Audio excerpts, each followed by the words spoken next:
اور جب کچھ لوگوں کے پاس حضرت محمد تشریف لے کے جاتے تو انہیں سلام کرتے تو 3 دفعہ سلام کرتے. اور یہ ہم نے اور اکثر حدیثیں بھی دیکھی جہاں پہ ان کو دستک بھی دینا، 3 دفعہ دینا. کوئی سوال پوچھے اپنی کس سے سب سے زیادہ پیار کروں تو کہیں ماں سے، پھر ماں سے، پھر ماں سے. تو 3 دفعہ ان کو کرنے کا یہ کوئی obsessive compulsive disorder تھا. چلیں اگلی حدیث کو دیکھتے ہیں. یہ بڑی مزے کی حدیث ہے. جو لوگ مجھے کہتے ہیں کہ وہ یہ تو پے پال پہ اور پیٹریون پہ پیسے مانگتا ہے، چندے حاصل کرتا ہے، تو حضرت محمد بھی اسی طرح کا کام کرتے تو اس زمانے کے حساب سے وہ اس زمانے کا پے پال اور پیٹریون چلا رہے تھے. تو یہ ایک دفعہ کا ذکر ہے کہ عید کے موقع پر مردوں کی صفوں میں سے حضرت محمد نکلے اور ساتھ میں حضرت بلال بھی تھے. آپ کو خیال ہوا کہ عورتوں کو بھی خطبہ اچھی طرح سے شاید سنائی نہیں دیا، تو حضرت محمد نے انہیں علیحدہ نصیحت فرمائی، عورتوں کے پاس سے نہیں چلے گئے، اور انہیں صدقے کا حکم دیا. کوئی عورت بالی اتار کے دے رہی ہے، کوئی انگوٹھی دے رہی ہے، اور حضرت بلال جو تھے انہوں نے اپنے ساتھ ایک چادر رکھی ہوئی تھی جس کے اندر وہ ساری چیزیں اکٹھی کر رہے تھے. تو یہ اس زمانے کا حضرت محمد کے زمانے کا پے پال اور پیٹریون چل رہا تھا. تو ٹھیک ہے، ایسا کوئی ایسی بات نہیں. اپنا کام کرنے کے لیے آپ کو، ہم کیپٹلسٹ دنیا میں رہتے ہیں، سرمایہ دارانہ نظام میں رہتے ہیں، یہاں پہ ہمیں پیسوں کی ضرورت ہوتی ہے. اسی لیے آپ مجھے بھی ضرور پے پال یا پیٹریون کے ذریعے پیسے بھیجیے تاکہ اس طرح کی ویڈیوز کو میں زیادہ سے زیادہ شیئر کر سکوں اور لوگوں تک میرا پیغام جا سکے. چلیں اب اگلی حدیث کو دیکھتے ہیں. دوستو یہاں پہ حضرت محمد نے ایتھیسٹوں کے بارے میں بات کی ہے، جو ہو سکتا ہے اور مسلمان کہیں گے دیکھا ہماری پیشن گوئی درست ہو گئی.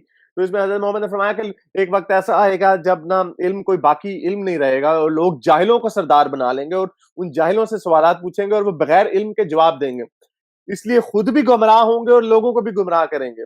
کچھ مولوی حضرات یہاں پہ، کچھ لوگ یہ کہتے ہیں، ماڈرن مسلمان ہیں، کہ وہ کہتے ہیں نہیں یہ مولویوں کو کہا جا رہا ہے، لیکن مجھے لگتا ہے یہ، اور کچھ جو مولوی حضرات ہیں وہ کہیں گے کہ دیکھو ملحدوں نے حارث جیسے لوگوں کو اپنا سردار بنا لیا، حارث کو فون کر کے سوالات پوچھتے ہیں، سولوشن مانگتے ہیں. تو دیکھا ہمارے حضرت محمد نے تو پہلے ہی کہہ دیا تھا کہ ایک ایسا وقت آئے گا.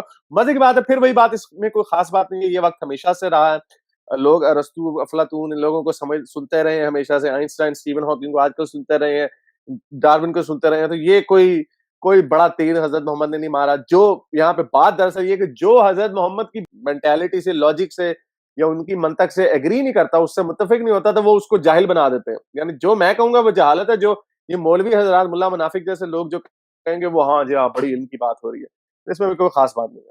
چلیں اگلی حدیث کو دیکھتے ہیں. یہ بڑی مزے کی حدیث ہے دوستو. یہاں پہ پھر ثبوت ملتا ہے کہ حضرت محمد بیٹھے بٹھائے چیزیں ایجاد کر لیتے تھے. تو یہ اسی طرح کا ایک واقعہ ہے کہ ایک دفعہ ایک عورتوں نے حضرت محمد سے پوچھا کہ یا رسول اللہ، مرد جو ہے ہم سے آگے نکل جائیں گے، آپ ہمیں بھی کوئی اسپیشل خطبہ دیا کریں. تو حضرت محمد نے ان سے ایک دن کا وعدہ فرما لیا.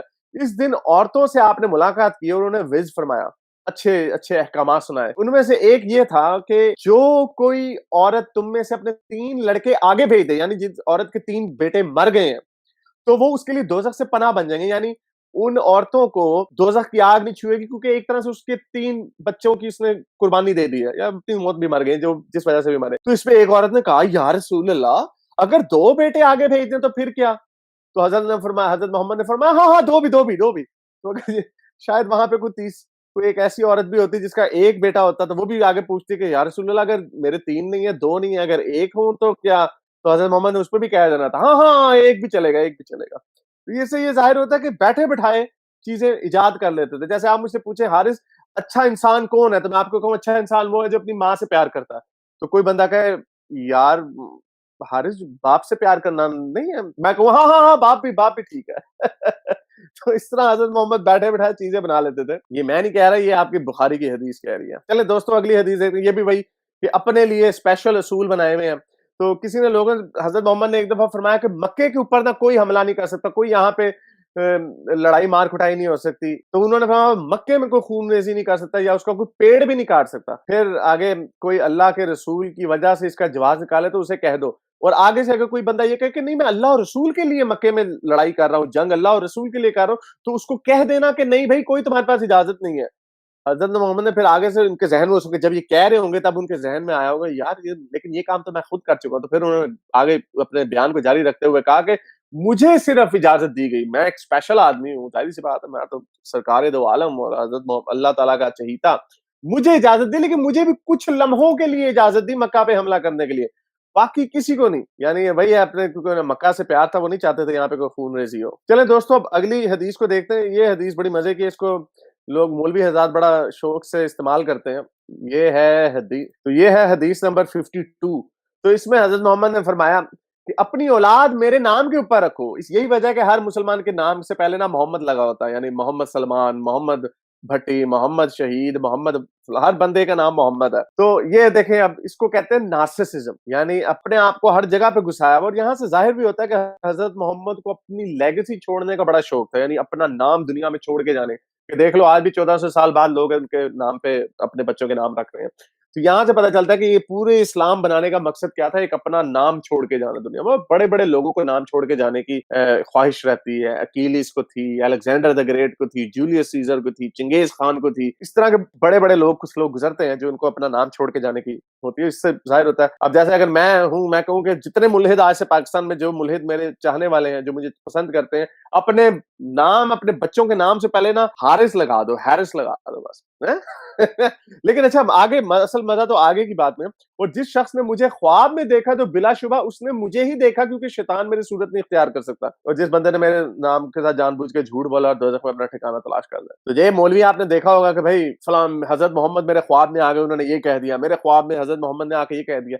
اب بندہ پوچھے کہ جس نے حضرت محمد کو دیکھا ہی نہیں, اسے کیا پتا وہ خواب میں حضرت محمد ہے. اب وہی بندہ اگر حقیقت میں آ کے ان کو کہے کہ میں محمد ہوں, تو یہ کہیں گے چالو تو کہاں سے محمد آ گئے. یا کوئی آ کے کہہ دے میں حضرت عیسیٰ ہوں, میرا عیسیٰ کا دوسرا, میں دوبارہ واپس آ گیا ہوں, یا امام مہدی ہوں, ان کو پتہ بھی نہیں چلے گا کہ کون کون ہے. ظاہر بات ہے جب آپ نے کسی چیز کو دیکھا ہی نہیں تو آپ اس کو کیسے کہہ سکتے ہیں. تو حضرت محمد بھی اسی طرح لوگ اپنی طرف سے بنا دیتے ہیں. چلیں اگلی حدیث دیکھتے ہیں, یہ بھی بڑے مزے کی حدیث ہے, اور اس حدیث سے پتہ چلتا ہے کہ اسلام کتنا امن پسندی کا مذہب ہے. تو یہاں پہ بتایا جا رہا ہے کہ حضرت محمد نے ایک دفعہ فرمایا کہ آپ کے پاس کوئی اور بھی کتاب ہے. انہوں نے فرمایا کہ نہیں, مگر اللہ تعالیٰ کی کتاب قرآن ہے, اور یہی فہم اور وہ ایک مسلمان کو عطا کر دیتا ہے, یا پھر جو کچھ اس صحیفے میں ہے.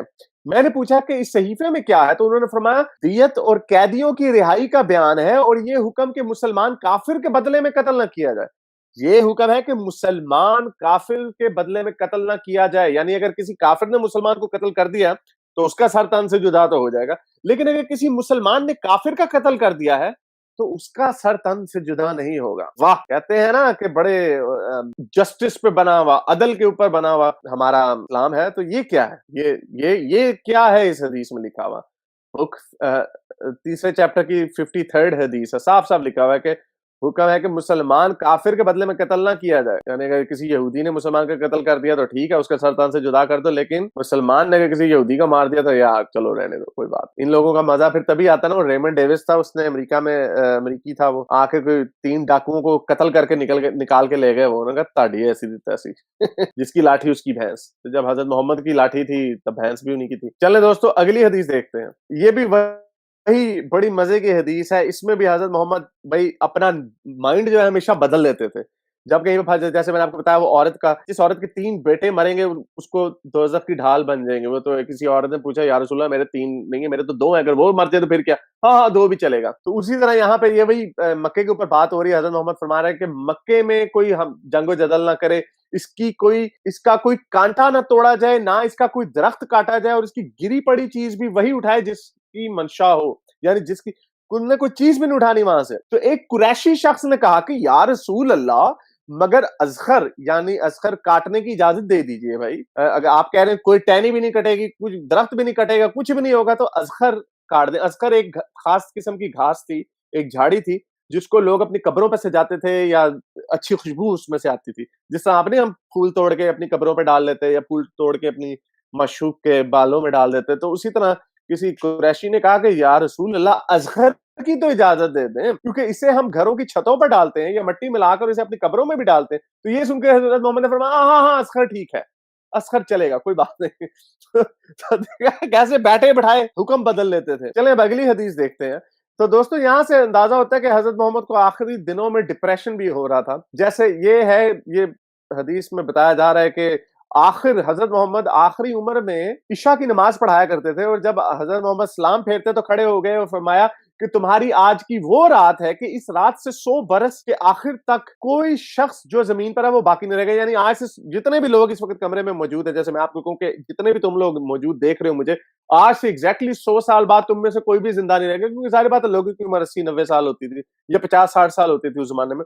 ویسے یہ بات اب غلط ہو جائے گی, کیونکہ ہم نہیں کہہ سکتے کہ انسان کی عمر بڑی تیزی سے آگے بڑھ بھی سکتی ہے جتنا سائنس ترقی کر رہی ہے, لیکن حضرت محمد تک بہرحال. تو یہاں سے یہ اندازہ ہوتا ہے کہ انہیں اپنی موت کا. یہ خاص طور پہ بتایا گیا کہ انہیں آخری عمر میں اس بات کا احساس ہو, آخری عمر میں یہ بات کریں, کیونکہ انہیں پتا چل رہا ہے کہ میں مرنے والا ہوں, میرا ٹائم ختم ہونے والا ہے. تو انہیں ڈپریشن, تو جب انسان کے اوپر ڈپریشن ہوتا ہے کہ میں نے مر جانا, تو ایک تسلی دینے کا, اپنے آپ کو تسلی دینے کا بھی ایک یہ طریقہ ہوتا ہے کہ ہاں میں مر رہا ہوں, کوئی بات نہیں, تم بھی مرو گے. آپ کو بریو ہارٹ فلم کا یاد ہوگا ڈائلگ, جس میں بریو ہارٹ میں وہ میل گبسن ولیم والیس جب مرنے والا تھا تو اس کو اس کی معشوقہ آ کے کہتی ہے کہ تجھے وہ مار دیں گے, مر جائے گا تو اس نے کہا کوئی بات نہیں, ہر بندہ مرتا ہے, میں مر جاؤں گا تو کوئی بڑی بات نہیں ہے. اور میں بھی اپنے آپ کو یہی اکثر تسلی دیتا ہوں, ہر بندہ مرتا ہے, میں اوپر سے کچھ اسٹے آرڈر لے کے آیا ہوں, سب نے مرنا ہے, میں بھی مر جاؤں گا. ایک اور مجھے کال یاد آ رہا ہے کرسٹوفر ہچنس کا. کرسٹوفر ہچنس جب اس کو کینسر ہو گیا تھا, زندگی کے آخری دنوں میں تھا, تو وہ ایک کانفرنس میں تھا, تو ایک انٹرویو کرنے والے نے اس سے پوچھا کہ کرسٹوفر آپ کیسا محسوس کر رہے ہیں, آپ مرنے والے ہیں.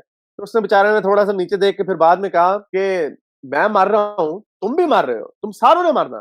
یعنی اس میں ڈپریشن ہونے کی کوئی بات نہیں ہے, اپنے آپ کو تسلی دیتا ہے بندہ کہ چلو میں بھی مر جاؤں گا اور لوگ بھی مر جائیں گے. تو یہ حضرت محمد بھی ویسا ہی محسوس کر رہے تھے. چلیں اب ایک ذرا تھوڑی سی ہلکی پھلکی کامیڈی حدیث ہو جائے اچھے خوشگوار ماحول میں. تو اس میں بتایا کہ حضرت محمد ایک دفعہ نماز پڑھانے کے بعد حضرت محمد نے 5 رکعتیں پڑھائیں, پھر 2 پڑھائیں, پھر حضرت محمد سو گئے, یہاں تک کہ میں نے حضرت محمد کے خراٹے کی آواز سنی. پتہ نہیں حضرت محمد کبھی کبھار خراٹے مارتے تھے یا ہمیشہ خراٹے مارتے تھے, اس لیے جو مسلمان خراٹے مارنے والے لوگوں کا شغل لگاتے ہیں نا, مذاق اڑاتے ہیں, وہ نہ کرو, تمہیں گناہ لگے گا, کیونکہ آپ کے حضرت محمد بھی خراٹا مارتے تھے. دوستوں اب اگلی بڑی مزے کی حدیث ہے, آپ لوگوں کو یاد ہوگا, میں نے آپ کو اکثر دفعہ بتایا, ابو ہریرہ نے بہت ساری حدیثیں بیان کی ہوئی ہیں, بہت ساری. تو ایک دفعہ حضرت عمر نے پٹائی بھی اس کی کر دی تھی کہ بھائی تو ہر معاملے میں حدیث لے آتا. تو کسی نے پوچھا ہوگا بھائی تجھے ہر بات یاد ہے کیسے, تو اس نے اس کے اوپر بھی کوئی کہانی گھڑ لی. اس نے کہا کہ ایک دفعہ حضرت محمد نے مجھے کہا کہ اپنی چادر پھیلاؤ, میں نے اپنی چادر پھیلا لی. پھر حضرت محمد نے اپنے دونوں ہاتھوں سے چلو بنایا اور کوئی اس طرح جیسے کوئی چیز اس کے اوپر, اس کے اندر چلو میں کوئی چیز ڈالی, چادر کے اوپر ڈال دیا, اور پھر فرمایا کہ چادر کو اب اپنے گرد لپیٹ لو. تو ابو ہریرہ نے چادر کو اپنے بدن پر لپیٹ لیا. پھر اس کے بعد میں کوئی چیز نہیں بھولا. یعنی حضرت محمد نے یہ طریقہ کیا, چلو ڈالا, ہوائی چیز کو بیچ میں ڈالی جو نظر نہیں آئی کسی کو, اس کو ڈال دیا چادر پہ. ابو ہریرہ نے چادر لپیٹی اور وہ مائک راس سوٹ سے بن گیا, جس کی فوٹوگرافک میموری ہوتی ہے. تو ابو ہریرہ کی زبردست یاداشت کا یہ سلوشن تھا, حضرت محمد نے چلو بھر کے نا کچھ چیز اس کے اوپر پھینک دی تھی, نہ نظر آنے والی. چلیں اسی ابو ہریرہ کے حوالے سے یہ اگلی حدیث ہے. ابو ہریرہ صاحب نے فرمایا کہ رسول اللہ نے فرمایا کہ علم کے 2 برتن یاد کر لیے ہیں, ایک کو میں نے پھیلا دیا ہے, اور دوسرا برتن اگر میں پھیلاؤں تو میرا یہ نرخر کاٹ دیا جائے, یعنی سانس کی نالی جو ہے وہ کاٹ دی جائے. تو وہ کہہ رہا ہے, ابو ہریرہ کہہ رہا, میں نے ایک برتن کا علم جو ہے نا وہ دے دیا, دوسرا برتن کا ابھی میں نے نہیں دیا, وہ دوں گا تو میری شہرک تم لوگ کاٹ دو. اب بندہ پتہ نہیں اب یہ دوسرے برتن میں کون سی علم والی باتیں تھی, پتہ نہیں اس میں اور امبیرسمنٹ ہونی تھی شاید, اس وجہ سے نہیں شاید اس نے سنایا. اب یہ دیکھیں, یہ جہاد والی پھر سے آ گئی ہے. ایک دفعہ ایک شخص نے حضرت محمد سے پوچھا کہ یا رسول اللہ, اللہ کی راہ میں لڑائی کی کیا صورت ہے, کیونکہ ہم میں سے کوئی غصے کی وجہ سے, کوئی غیرت کی وجہ سے لوگوں سے جنگ کر لیتا. آپ نے فرمایا جو اللہ کے کلمے کو سر بلند کرنے کے لیے لڑے وہی اللہ کی راہ میں لڑتا. یعنی اسلام پھیلانے کے لیے تو لڑو, مرو, سر تن سے جدا کرو, غزوہ ہند کرو, غزوہ مصر کرو, غزوہ فارس کرو, چڑھ دوڑو اللہ کے علم کو پھیلانے کے لیے. لیکن آپس میں جو لڑائی مار پٹائی کرتے ہو نا, یہ کوئی اللہ کے نہیں ہے. تو غیرت کے نام پہ جو تم قتل کر دیتے ہو نا, وہ ٹھیک نہیں ہے حضرت محمد کے مطابق.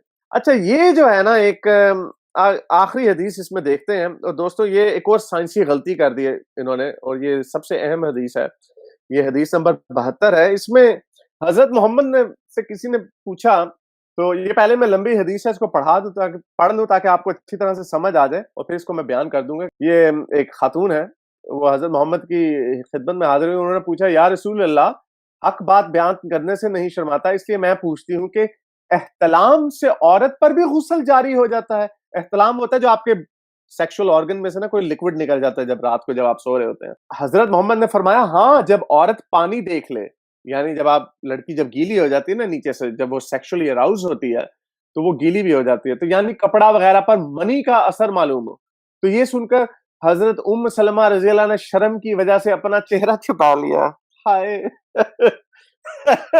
اور کہا, یا رسول اللہ, کیا عورت کو بھی احتلام ہوتا ہے؟ تو حضرت محمد نے فرمایا, تیرے ہاتھ خاک آلود ہوں, پھر کیوں اس کا بچہ اس کی صورت کی مشابہ ہوتا ہے, یعنی یہی اس کے احتلام کا ثبوت ہے. تو دوستو یہ اس وقت ایک بہت بڑا مسئلہ تھا, اسی لیے اس پہ پوچھا گیا. پہلی بات تو میں آپ کو یہ بتا دوں کہ یہ حدیث سائنسی طور پہ بالکل غلط ہے. عورت کا جو لکوڈ جو ڈسچارج ہوتا ہے وہ صرف اس کی سیکشول اراؤزنگ کی وجہ سے, جب اس کو سیکشولی جب وہ ایکٹیو ہو رہی ہوتی ہے, جب اس کو کوئی ہینڈسم سا لڑکا نظر آ جائے یا اس کے ساتھ اس کے ذہن میں بھی گندے گندے خیالات آ رہے ہوں, جیسے آپ لوگوں کی نونو کھڑی ہو جاتی ہے نا, اس طرح.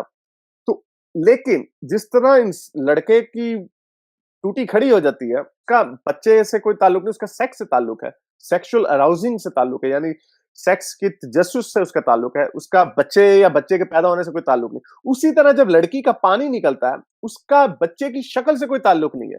بچے کی شکل کا تعلق ہے آپ کے سپرم سے, یعنی مرد کے سپرم منی سے, اور عورت کے انڈے سے, اووم سے, جو اس کے جسم کے اندر ہوتا ہے. یہ جو پانی نکلتا ہے یہ منی نہیں ہے, یہ عورتوں کی منی نہیں ہے, یہ عورتوں کی کا سپرم نہیں ہوتا, یہ صرف سیکشول ایکسائٹمنٹ کی وجہ سے ہوتا. تو یہ حضرت محمد نے غلط بات کر دی یہاں پہ کہ احتلام جب عورت کو ہوتا ہے اور یہ جو بچے کی جو شکل ملتی ہے اپنی ماں سے, تو وہ اس وجہ سے ہے کیونکہ یہی اس کا سب سے بڑا ثبوت ہے. تو دوستو یہ ثبوت نہیں ہے. لڑکی بچے کی شکل اپنے باپ پہ جاتی ہے یا ماں پہ جاتی ہے تو اس میں باپ کے سپرم کا لینا دینا ہوتا ہے یا عورت کے انڈے کا لینا دینا ہوتا ہے. تو یہ بھی سائنسی طور پہ, جس طرح وہ درخت کھجور کے درخت کے پتے نہیں جھڑتے, جو غلط بات ہے سائنسی اعتبار سے, اسی طرح یہ بھی سائنسی اعتبار سے غلط بات ہے. چلیں بہرحال دوستوں, اب تک کے لیے اتنا ہی. ویڈیو لمبی ہو رہی ہے, اگلی ویڈیو میں اگلے چیپٹر کے ساتھ پھر حاضر ہوں گا. تب تک کے لیے سائنس حافظ. میرے اس نیک کام کو جاری رکھنے کے لیے مجھے پیٹرین یا پے پال پر ضرور سپورٹ کیجیے تاکہ میں اپنا پیغام زیادہ سے زیادہ لوگوں تک پہنچا سکوں.